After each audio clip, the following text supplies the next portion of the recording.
Hello everyone, welcome to GS tank. GS tank में आपका बहुत बहुत स्वागत है।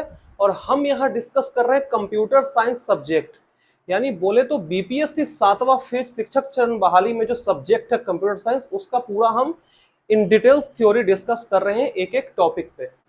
और पिछले क्लास में यानी कि पिछले क्लास में हमने कंप्लीट किया था कंप्यूटर हार्डवेयर। कंप्यूटर हार्डवेयर को हमने दो अलग अलग वीडियोस के माध्यम से कंप्लीट किया था। तो अगर आपका वो वीडियो मिस हो गया तो आप जाकर उस वीडियो को देख लीजिए, क्योंकि बहुत ही इंपॉर्टेंट चैप्टर है वो।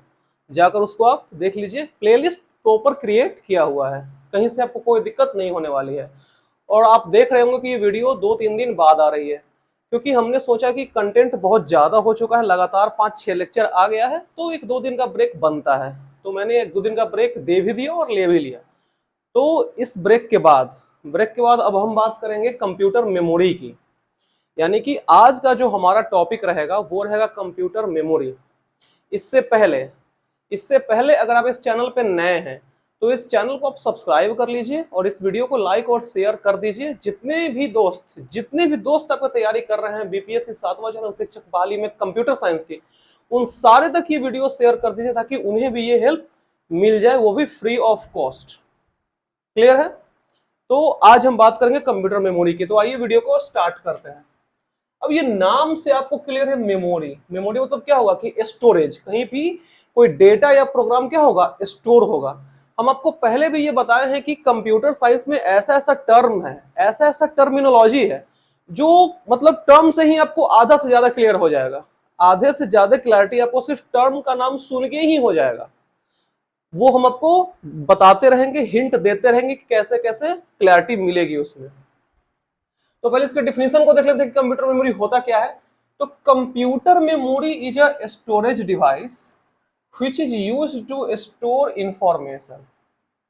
अब सिंपल सी बात है कि ये क्या है, ये एक स्टोरेज डिवाइस है। और स्टोरेज डिवाइस करेगा क्या? कोई भी इंफॉर्मेशन, कोई भी इंस्ट्रक्शंस, कोई भी प्रोग्राम, कोई भी डेटा को स्टोर करेगा। एकदम शॉर्ट एंड सिंपल डिफिनेशन, जो कि अच्छे से आपको समझ में आ गया होगा। इसमें ज्यादा कुछ हम बेसिक डिस्कस करेंगे नहीं, क्योंकि वंस अगेन ये बीपीएससी कंडक्ट कर रहा है, बिहार सरकार कंडक्ट नहीं कर रहा है, तो क्वेश्चंस का लेवल अच्छा रहेगा। तो हमें तैयारी भी उस लेवल तक ले जानी पड़ेगी। इसके लिए हम जो है सो आपको एडवांस लेवल तक तो पढ़ाएंगे ही, और एक बेसिक को भी कवर करेंगे। ऐसा नहीं कि डायरेक्ट उड़ा दिए प्लेन एडवांस के लिए, नहीं, बेसिक भी हम पढ़ा रहे हैं आपको, बेसिक पढ़ाते रहेंगे, लेकिन एडवांस अच्छा खासा लेवल कवर करेंगे। तो डिफिनीशन तो क्लियर हो गया कि होता क्या है, क्योंकि कोई भी टॉपिक को स्टार्ट करने से पहले आपको ये जानना जरूरी होगा कि वो होता क्या है। अगर आपको पता ही नहीं रहेगा कि होता क्या है, डायरेक्ट हम इसके बारे में बताने लगेंगे तो उसका कोई फायदा है नहीं, क्योंकि वो आपको समझ में आएगा ही नहीं। इसलिए हम पहले आपको डिफिनीशन बता देंगे। कोई भी टॉपिक स्टार्ट करेंगे नया फ्यूचर में, चाहे पहले जो किए भी हैं वो जाकर आप देख लीजिए, पहले वाले वीडियो को भी, आपको क्लैरिटी मिल जाएगी कि कैसे कैसे क्या क्या होता है। और इसमें एक चीज और है कि आपका एग्जाम डेट तो आ ही गया है, इस पे हम एक डेडिकेटेड वीडियो भी बनाए हैं। वो वीडियो अगर आप नहीं देंगे तो जाकर देख लीजिए, जिसमें हम आपको बताएं कि क्या क्या सिलेबस होने वाला है। वो तो डिस्कस पहले भी हो चुका था, कल भी बताए थे, कल भी मतलब 2 दिन पहले की बात है। और उसमें कैसे प्रिपेयर करना है, कैसे कैसे क्या करना है, वो सब हम उस वीडियो में आपको बताए हैं। 15-16 मिनट का वो वीडियो है, वो आप देख लीजिएगा। तो अब आते हैं डायरेक्ट टाइप्स ऑफ मेमोरी पे। अब क्योंकि टाइम हमारे पास अच्छा खासा है, मतलब 19, 20, 26, 27 अगस्त को हमारा एग्जाम है, यानी कि अभी से भी देखें तो हमारे पास 2-2.5 महीना पूरा है। 2 से 2.5 महीना पूरा है। हम ऑलरेडी बेसिक्स के लास्ट में ही है। कंप्यूटर मेमोरी के बाद हो सकता है तो माइक्रोसॉफ्ट ऑफिस बताएंगे, उसके बाद डायरेक्ट हम कोर पे जंप करेंगे, यानी कि ऑपरेटिंग सिस्टम डीबीएमएस वाले में, जो कि मैक्सिमम क्वेश्चन उसी सेक्टर से पूछे जाएंगे, ये आपको भी पता होगा। चूंकि एक डिफिनिट सिलेबस जारी नहीं किया गया है, इसी के लिए हम तो आपको बनाकर नहीं दिए कि क्या क्या सिलेबस होने वाला है, जो कि मोस्ट इंपॉर्टेंट टॉपिक्स है। और उसके अलावा भी अगर कुछ बचता है तो मिसलेनियस में हम कवर करेंगे, तो घबराना नहीं। आइए टाइप्स ऑफ मेमोरी पे, कितने तरह के मेमोरी होते हैं। तो देखा जाए तो मेमोरी 2 तरह के होते हैं। कौन कौन? प्राइमरी मेमोरी और सेकेंडरी मेमोरी। मेमोरी 2 टाइप के होते हैं। क्या क्या? प्राइमरी और सेकेंडरी। अब देखते हैं प्राइमरी का आगे डिवीजन। प्राइमरी को क्या कहते हैं? मेन मेमोरी भी कहा जाता है, ये आप ध्यान रखेंगे, और भी नाम से जाना जाता है, आगे हम पढ़ेंगे। तो पहले देखिए प्राइमरी का डिवीजन, तो पहला डिवीजन क्या है, रैम। रैम यानी रैंडम एक्सेस मेमोरी। यहाँ पे हम सब कुछ बोलेंगे नहीं, आपको लिखवा भी देंगे, ठीक है। अभी तो आपको सिर्फ फुल फॉर्म्स वगैरह बता देंगे अभी ओरली, फिर हम आगे लिखवा भी देंगे। तो रैम, फिर इसी में आता है आपको कैश मेमोरी। चूंकि कैश मेमोरी रजिस्टर वगैरह जो है वो स्पेशल टाइप्स ऑफ मेमोरी में आता है, लेकिन फिर भी वैसे आता तो ये मेन में ही है, लेकिन एक स्पेशल टाइप्स में भी आता है, लेकिन फिर भी हम इसी में आपको डाल दिए हैं, घबराना नहीं है, ये भी ठीक है। और फिर है आपका रोम, जो कि होता है रीड ओनली मेमोरी। अब देखें तो रैम को दो पार्ट में डिवाइड किया गया है, क्या क्या, S RAM, D RAM. RAM तो दोनों में कॉमन है, तो ये तो फुल फॉर्म आपको पता चल ही गया होगा। एस मतलब क्या होता है, स्टैटिक, और डी मतलब डायनामिक। तो अगर फुल फॉर्म करें एस रैम की तो स्टैटिक रैंडम एक्सेस मेमोरी, और डी रैम की बोले तो dynamic random access memory. Clear है पॉइंट? ये बात हो गई बेसिक फुल फॉर्म की, इसके बारे में डिटेल्स आगे पढ़ेंगे। कैश मेमोरी के बारे में भी पढ़ेंगे। अब बात करते हैं रोम की, यानी कि रीड ओनली मेमोरी की। इसमें तीन टाइप का होता है, पी रोम, ईपी रोम, ईईपी रोम। पी रोम मतलब देखिए सब में रोम तो कॉमन है, तो रोम मतलब रीड ओनली मेमोरी हो जाएगा आपका।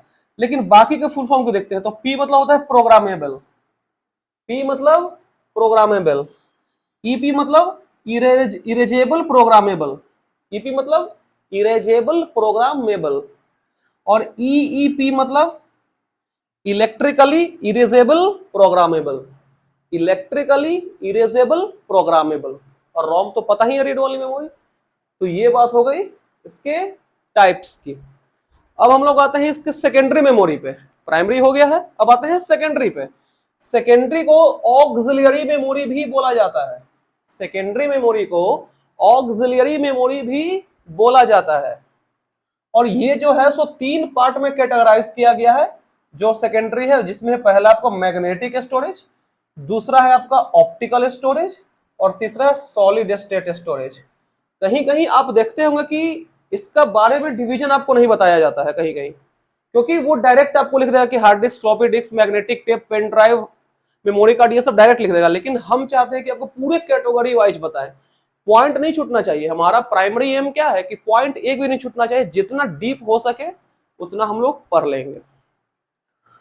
तो मैग्नेटिक को फिर तीन पार्ट में कैटेगराइज किया गया है, HDD, यानी जिसको आप हार्ड डिस्क बोलते हैं ना, आपके पास कंप्यूटर है उसमें आपका हार्ड डिस्क लगा हुआ है, वो चाहे डेस्कटॉप हो तो चाहे लैपटॉप हो, तो हार्ड डिस्क तो आप जानते होंगे, हार्ड डिस्क ड्राइव इसका फुल फॉर्म होता है।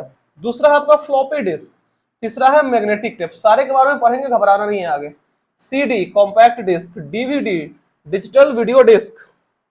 ये हो गई आपकी बात ऑप्टिकल की। अब आते हैं सॉलिड स्टेट स्टोरेज पे। तो इसमें क्या हो जाएगा, पेन ड्राइव, जो कि आप यूज ऑब्वियसली करते ही होंगे पेन ड्राइव अपने डे टू डे लाइफ में, और दूसरा मेमोरी कार्ड। अगर आप एंड्रॉयड फोन यूज करते हैं तो डेफिनेटली आप मेमोरी कार्ड यूज करते ही होंगे, क्योंकि आजकल देखा गया कि जो इंटरनल मेमोरी वो बहुत ज्यादा होता है, तो बहुत ही कम लोग होते हैं जो एक्सटर्नल यानी कि मेमोरी कार्ड का यूज करते हैं। खैर इसके बारे में और डिटेल्स आगे पढ़ेंगे। तो ये हो गया हमारा पूरा डिवीजन, कैसे कैसे मेमोरी का डिवीजन हुआ है, प्राइमरी, सेकेंडरी, फिर क्या है रैम, रोम, और फिर कैश, फिर रैम का डिवीजन, फिर रोम का आगे टाइप्स क्या है, फिर सेकेंडरी में तीन अलग अलग तरह का डिवीजन। तो ये होप कि आपको ये चार्ट क्लियर हो गया हो। तो अगर ये चार्ट क्लियर हो गया हो तो हम लोग आते हैं पहला पे, जो कि क्या है हमारा प्राइमरी मेमोरी। तो आइए देखते हैं प्राइमरी मेमोरी। इसको दूसरा नाम से क्या क्या जाना जाता है, अदर नेम्स। तो अदर नेम्स में क्या क्या है इसका, मेन मेमोरी, जैसा कि मैंने आपको बताया था मेन मेमोरी। दूसरा नाम है इसका सेमी कंडक्टर मेमोरी, और तीसरा है इंटरनल मेमोरी। ये नाम आप याद रखेंगे। हो सकता है कि क्वेश्चन घुमाने के लिए बीपीएससी आपको बोल देगा कि बताइए सेमीकंडक्टर मेमोरी क्या होता है, तो आपको प्राइमरी पता रहेगा लेकिन पता ही नहीं रहेगा उसका दूसरा नाम क्या है, तो आपको आते हुए भी आप गलती कर देंगे। तो इसीलिए आप इसके अलग अलग नामों को ध्यान में रखेंगे, याद रखेंगे। क्या क्या, मेन मेमोरी, सेमीकंडक्टर मेमोरी, और इंटरनल मेमोरी। क्लियर है पॉइंट, ये इनके अन्य नाम है। अब देखते हैं कि ये होता क्या है प्राइमरी। तो primary memory allows the computer to keep track of what is currently being processed. जैसे आप सुनते हैं कि जो इंटरनल मेमोरी होता है वो काफी फास्ट होता है। वो करता क्या है, वो ये करता है कि कोई भी ऑनगोइंग एक्टिविटी है, कोई भी ऑनगोइंग एक्टिविटी जो अभी आप कंप्यूटर पे कर रहे हैं तो उसका ये क्या रखता है, रिकॉर्ड रखता है, यानी कि ट्रैक रखता है। प्राइमरी मेमोरी जो भी प्रोसेसिंग अभी हो रहा है, जो भी ऑनगोइंग एक्टिविटी है, जो भी ऑनगोइंग टास्क है, उसका ये रिकॉर्ड रखता है, यानी बोले तो ट्रैक रखता है। ट्रैक को ही रिकॉर्ड बोलते हैं। कौन? प्राइमरी मेमोरी रखता है। क्लियर ये पॉइंट? अगला पॉइंट है कि it is volatile in nature. Volatile मतलब क्या होता है? वोलाटाइल की अगर हिंदी बात करें तो होता है उड़नशील। उड़नशील मतलब क्या? जिसमें उड़ने की प्रवृत्ति हो। अब उड़ना मतलब फ्लाई करना नहीं, उड़ जाना, डिलीट हो जाना। यहाँ बात हो रही है डिलीट होने की, रिमूव या डिलीट। ये तो पता चलेगा कि आप उड़ रहे मतलब फ्लाई लिख लिए, यहाँ पे हो जाएगा रिमूव या डिलीट।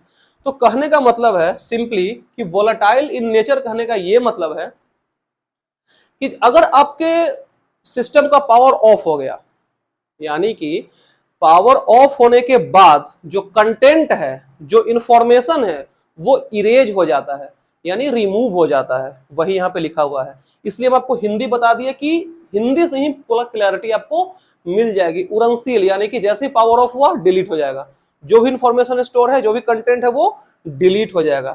किसमें? प्राइमरी मेमोरी के केस में, because it is volatile in nature. I hope कि ये सारा पॉइंट एक एक आपको क्रिस्टल क्लियर हो गया होगा। तो इसको एक बार नोट डाउन या स्क्रीनशॉट इसका ले लीजिए, फिर इसके आगे आते हैं। प्राइमरी मेमोरी में ही एक पॉइंट और है जो कि कहता है कि primary memory communicates directly with CPU. जो प्राइमरी मेमोरी है वो सीपीयू के साथ डायरेक्टली कम्युनिकेट करता है, यानी कि डायरेक्टली इंटरेक्ट करता है। क्यों करता है डायरेक्टली इंटरेक्ट? इसलिए क्योंकि वो सीपीयू का ही एक पार्ट है, एक ही सीपीयू का ही एक कंपोनेंट है। आप सीपीयू आर्किटेक्चर याद कीजिए। इसलिए हम बार बार कहते हैं कि सीपीयू आर्किटेक्चर आपके ध्यान में अगर है कि कैसे कैसे डेटा फ्लो हो रहा है, कैसे कैसे कंट्रोल फ्लो हो रहा है, कैसे कैसे कंपोनेंट में कैसे कैसे डेटा फ्लो का सिस्टम है, ये अगर आपको ध्यान में है तो आप इजिली सारे को समझ जाएंगे, आपको दिक्कत नहीं होगी। इसलिए सबसे पहले हमने आपको सीपीयू आर्किटेक्चर ही लिखवाया था ताकि आपको सही से समझ में आ जाए। तो प्राइमरी मेमोरी क्या करता है कि वो डायरेक्ट कम्युनिकेट करता है किससे? सीपीयू से, क्योंकि मेमोरी यूनिट का ही ना, मेमोरी यूनिट क्या है? सीपीयू का ही कंपोनेंट है और मेमोरी यूनिट में ही आएगा ना प्राइमरी मेमोरी, इसलिए। अब बात करते हैं पहला, जो कि है क्या? रैम। जो मेन मेमोरी का जो पहला पार्ट है वो क्या है? रैम। फुल फॉर्म लिखा हुआ है क्या? Random access memory. यानी मेमोरी है ना, वो रैंडमली एक्सेस किया जा रहा है। नाम से क्लियर होने चाहिए टर्मिनोलॉजी। रैंडम एक्सेस मेमोरी यानी कि मेमोरी को एक्सेस किया जा रहा है रैंडमली, और एक्सेस कौन करता है? सीपीयू करता है। आगे पढ़िए। It is known as direct access memory. इसको क्या बोला जाता है? डायरेक्ट एक्सेस मेमोरी भी बोला जाता है, मतलब रैंडम एक्सेस भी और इसको डायरेक्ट एक्सेस भी बोला जाता है। सिंपली समझिए कि मेमोरी क्या होता है? एक्सेस होता है इसमें। क्यों? क्योंकि सीपीयू इसके डेटा को डायरेक्टली एक्सेस कर सकता है। यही बात अभी हम थोड़ा देर पहले आपको बोले कि सीपीयू इसके डेटा को एक्सेस कर सकता है, डायरेक्टली भी कर सकता है, रैंडमली भी कर सकता है, लेकिन इसका नाम क्या है? Random access memory. पॉइंट ये क्लियर है पूरा? अब अगला आता है इट इज वोलाटाइल मेमोरी। अब आप 2 मिनट पहले बताएं कि वोलाटाइल क्या होता है। उड़नशील, पावर ऑफ, इंफॉर्मेशन गया, वही क्या होता है? Volatile memory. हम फिर आपको कहेंगे सीपीयू आर्किटेक्चर आप दोबारा जाकर देखिए, उसको अच्छे से याद कर लीजिए, क्योंकि वो अगर याद हो गया तो फिर मेमोरी कुछ नहीं, सिंपली। अगला है कि ongoing task performed by CPU are stored in RAM. देखिए अगला पॉइंट कहता है कि जो ऑनगोइंग एक्टिविटी हो रहा है, जो ऑनगोइंग काम हो रहा है, टास्क हो रहा है, वो जो परफॉर्म कौन करता है? सीपीयू रहता है। वो कहां स्टोर होता है? जाके रैम में स्टोर होता है। मतलब जो ऑनगोइंग टास्क जो सीपीयू परफॉर्म कर रहा है, टास्क जो होगा वो किसके थ्रू परफॉर्म होगा? सीपीयू के थ्रू परफॉर्म होगा। उसको स्टोर कहां किया जाता है? रैम में स्टोर किया जाता है। सिंपली क्लियर है? अगला है कि it allows CPU to read and write the data and instructions into it. यहां बात हो रही है रीड एंड राइट की।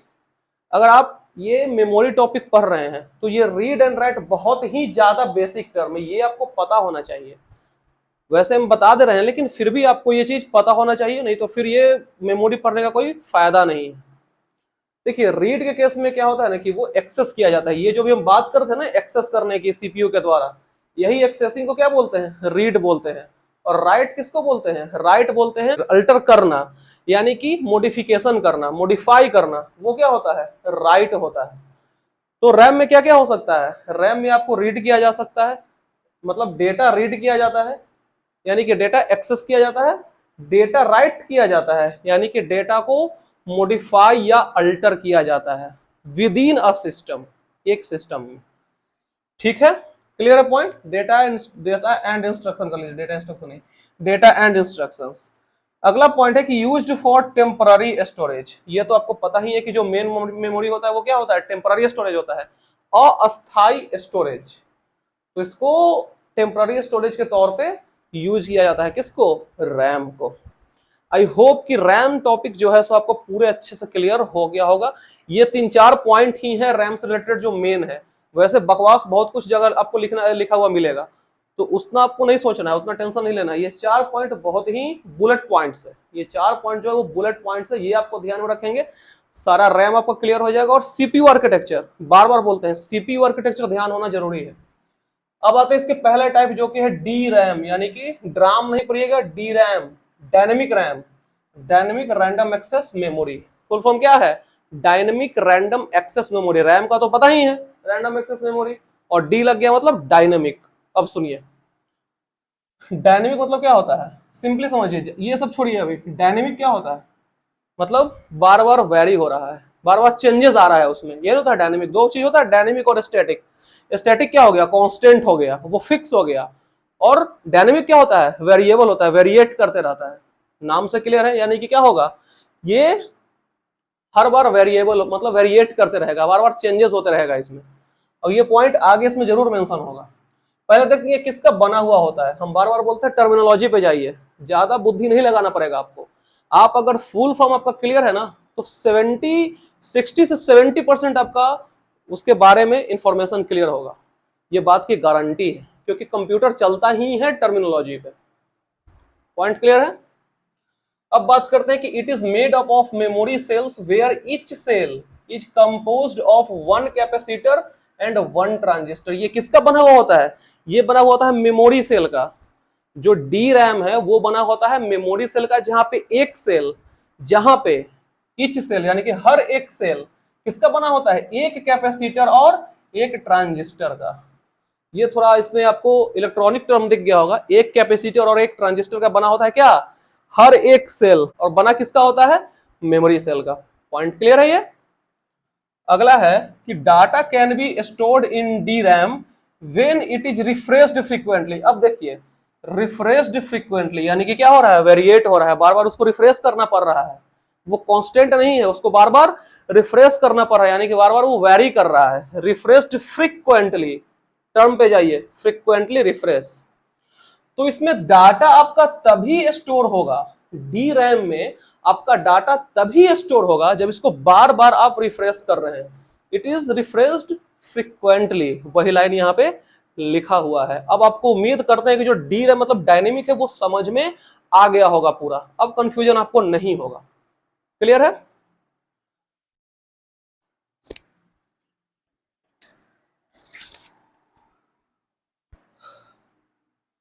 अब बात करते हैं इसके अगले पॉइंट पे। It is slower, less expensive and occupies less space on motherboard. ये कंपेरिजन इसका किससे हो रहा है, इसका कंपेरिजन हो रहा है एस रैम से। एस रैम इसके आगे हम पढ़ेंगे। तो ये जो है सो स्लोअर होता है, स्लोअर करने का क्या मतलब है कि स्लो स्पीड, इसका जो स्पीड है वो स्लो होता है। ये लिखा हुआ नहीं है देन एस रैम, लेकिन हम बता देते हैं एस रैम के मुकाबले ये इसका स्पीड स्लो होता है। लेस एक्सपेंसिव, उसके उसके मुकाबले ये सस्ता होता है, मतलब महंगा कम होता है। और ऑक्युपाइज लेस स्पेस, काफी कम जगह लेता है, किसमें, मदरबोर्ड में। मदरबोर्ड क्या होता है ये ऑलरेडी हम हार्डवेयर में पढ़ा दिए, दोबारा हम एक्सप्लेन नहीं करेंगे। तो ये क्या करता है कि स्लो स्पीड होता है इसके एस रैम से, ये उससे कम महंगा होता है, मतलब महंगा ये भी होता है, रैम है तो महंगा होगा ही, ऑब्वियस सी बात। और ये जो है सो कम स्पेस लेता है, कहां, मदरबोर्ड में। क्लियर है ये पॉइंट। तो इसको आप ये नोट डाउन या स्क्रीनशॉट ले लीजिए, फिर एस रैम पे आते हैं।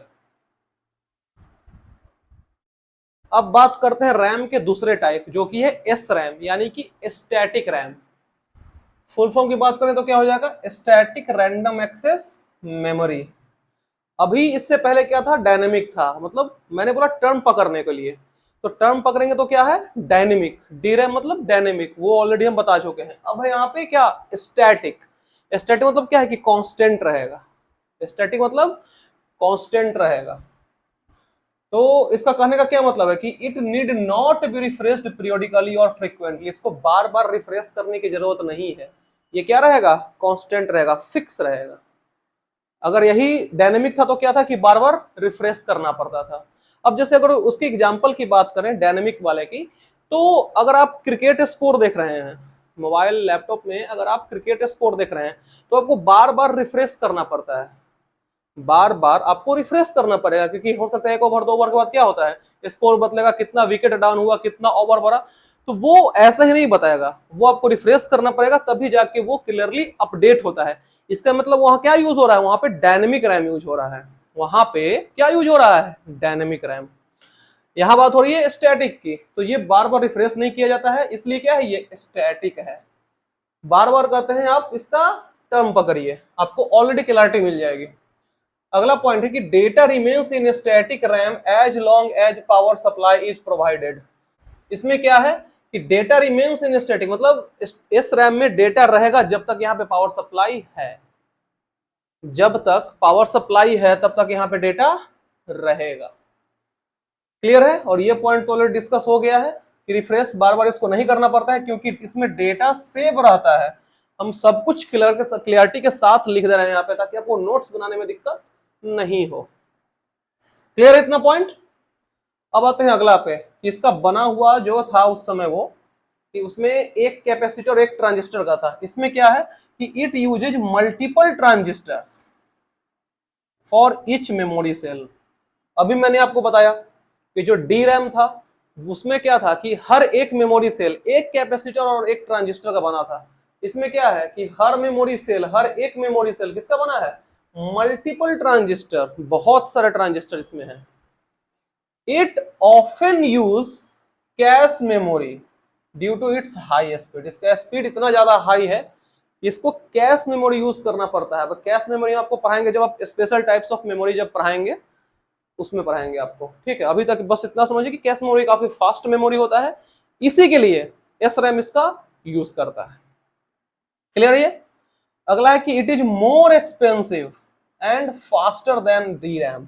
ये डी रैम से काफी एक्सपेंसिव है, बहुत महंगा है, काफी महंगा है, और फास्टर भी, यानी कि स्पीड इसका ज्यादा है, किससे, डी रैम से। क्लियर है।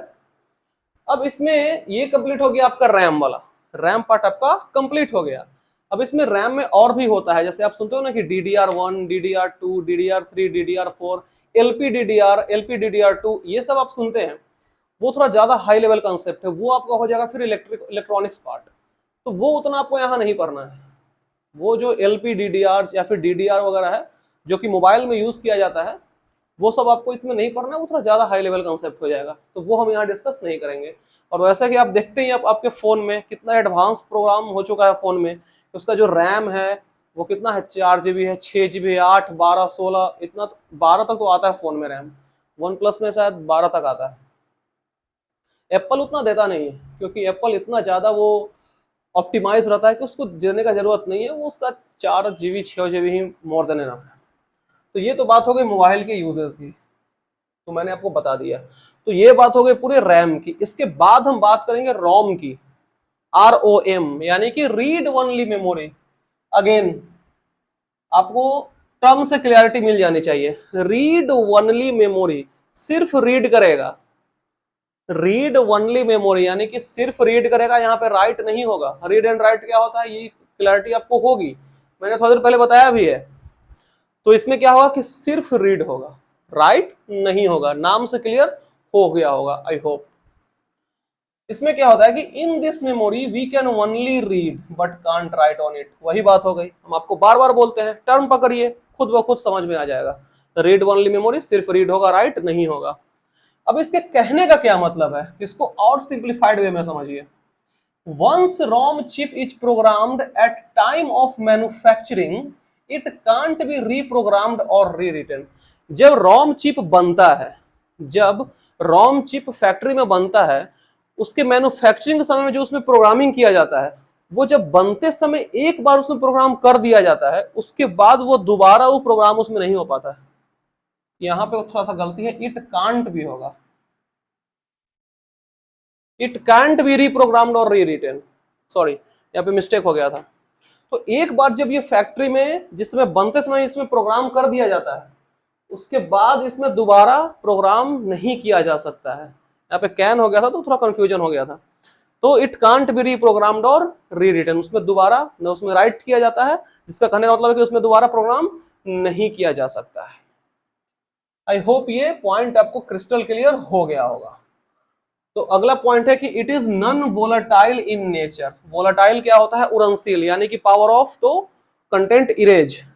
इसमें क्या है नॉन वोलाटाइल में कि पावर ऑफ भी अगर कर दिया जाए तो कंटेंट इरेज नहीं होगा, कंटेंट इरेज या फिर रिमूव नहीं होगा। नॉन वोलाटाइल होता है रोम। क्लियर है ये पॉइंट? तो इतना को नोट डाउन या स्क्रीनशॉट ले लीजिए। फिर इसके टाइप्स पे आते हैं। पहला जो टाइप है रोम का, रोम का जो पहला टाइप है वो क्या है? P ROM. फुल फॉर्म की बात करें तो प्रोग्रामेबल रीड ओनली मेमोरी। नाम से क्लियर है, नाम से ये क्लियर है, प्रोग्रामेबल रोम, यानी कि इस रोम में प्रोग्राम किया जा सकता है। प्रोग्रामेबल टर्म पकड़ना है। पॉइंट क्या कहता है कि it is one time programmable. वही मैंने आपको बोला कि ई प्रोग्रामेबल करने योग्य है, इसमें प्रोग्राम किया जा सकता है। कहने का क्या मतलब है वन टाइम प्रोग्रामेबल? कि इसमें एक ही बार डेटा राइट किया जा सकता है, वन टाइम। एक बार इसमें डेटा राइट किया जा सकता है, एक बार चेंजेस किया जा सकता है। वंस पीरोम हैज बीन प्रोग्राम्ड, एक बार ये प्रोग्राम कर दिया गया, it's content can never be changed. एक बार प्रोग्राम कर देने के बाद जो इसका कंटेंट है, जो डेटा है, यानी कि जो एक बार प्रोग्राम हो गया फिर वो चेंज नहीं किया जा सकता, नेवर बी चेंज्ड। मतलब एक ही बार ये प्रोग्राम किया जा सकता है। ये इसका बुलेट पॉइंट से ध्यान में रखेंगे आप। This type of memory is found in video games console, mobile phones etc। मतलब ये जो पी रोम है ये कहाँ कहाँ यूज किया जाता है? Video game consoles. जैसे क्या क्या हो जाएगा? PS5, जैसे PS5 हो गया, Xbox हो गया, ये सब क्या है? वीडियो गेम कंसोल है। और इसमें कौन सा रोम यूज होगा? प्रोग्रामेबल रोम, यानी कि पी रोम। और क्या मोबाइल फोन्स, जो मोबाइल फोन है उसमें भी यही यूज किया जाता है, यानी कि one time programmable. Please note. I hope कि ये पीरोम आपका पूरी तरह से क्लियर हो गया होगा। दीज आर बुलेट पॉइंट्स, आप इसको नोट कर लेंगे। अगला है ईपीरोम। ईपीरोम फुल फॉर्म की बात करें तो erasable programmable read only memory. अब देखिए ये क्या है? ये भी एक पीरोम ही है, लेकिन इसमें इरेजेबल है, यानी कि ये ऐसा पीरोम है जिसको इरेज किया जा सकता है। टर्म पकड़ना है, हम बार बार यही बात बोल रहे हैं, प्रोग्रामेबल रीड ओनली मेमोरी। ठीक है, इट इज सिमिलर टू पीरोम। वही बात लिखा हुआ है, क्या है ये? पीरोम इसमें नाम में ही लगा हुआ है पीरोम। इसका मतलब क्या है कि ये पीरोम का ही ये जैसे है।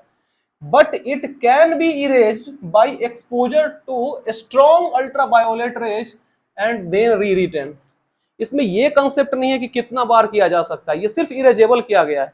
इसमें कहा गया है कि एक बार प्रोग्राम कर दिया गया, चेंज नहीं किया जा सकता है। लेकिन इसमें इसमें प्रोग्राम कर देने के बाद चेंज किया जा सकता है, यानी कि इरेज किया जा सकता है। एक बार दो बार ये कंफर्म इसमें नहीं है, यानी कि मल्टीपल टाइम्स आप कर सकते हैं। तो यही कहा गया कि it can be erased by exposure to strong UV light. अगर इसको इरेज करना है, इसमें के प्रोग्राम को अगर इरेज करना है, जो भी इसका कंटेंट है उसको इरेज करना है, तो इसके लिए उसको स्ट्रॉन्ग अल्ट्रावायोलेट रेस के कंटेक्ट में लाना पड़ेगा। अल्ट्रावायोलेट रेस बोले या फिर लाइट बोले, अल्ट्रावायोलेट लाइट के, वो भी स्ट्रॉन्ग, नॉर्मल नहीं, स्ट्रॉन्ग। तो स्ट्रॉन्ग अल्ट्रावायोलेट लाइट के कांटेक्ट में लाने के बाद इसको इरेज किया जा सकता है। क्लियर है ये बात? और उसके बाद देन री रिटर्न, यानी कि दोबारा फिर से प्रोग्राम आप कर सकते हैं, क्योंकि प्रोग्राम इरेज हो गया है। Also known as UV EPROM. UV मतलब ultraviolet erasable programmable read only memory. ये आप फुल फॉर्म खुद लिख लेंगे, ठीक है, आप लिख लीजिएगा इसको। इसको क्या कहा जाता है, दूसरा नाम क्या है ईपीरोम का? Ultra violet erasable programmable read only memory. ये क्वेश्चन पूछा जा सकता है। आई होप कि ईपीरोम आपका क्लियर हो गया होगा। फुल फॉर्म लिख दें क्या? चलिए लिख देते हैं।